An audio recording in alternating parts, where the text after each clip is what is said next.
Okay, so we have fixed our Q point exactly in the middle. So that is alone not important. We have to ensure that the Q point is always in the middle.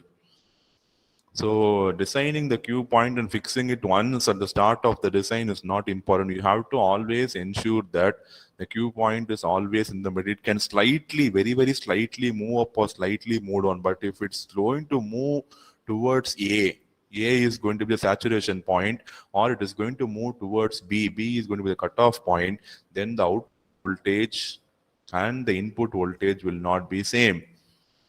That will cause distortion.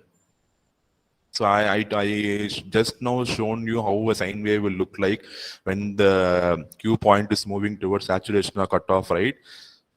So exact amplification of input will not take place. The waves will become distorted. So it is not after designing the Q point exactly at the middle, you should not say my job is done. No, ensuring that the Q point is always in the middle. And one more thing, it is not going to move towards cutoff or saturation is very, very important. Otherwise, you may get unwanted distortions in your output. When unwanted distortions are there, your amplifier will become useless.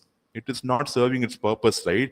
See, amplifier should not disturb your input waveform. If it disturbs your input waveform, then the purpose of amplification is lost. Correct? So you have to ensure that the Q point is always in and around the center of your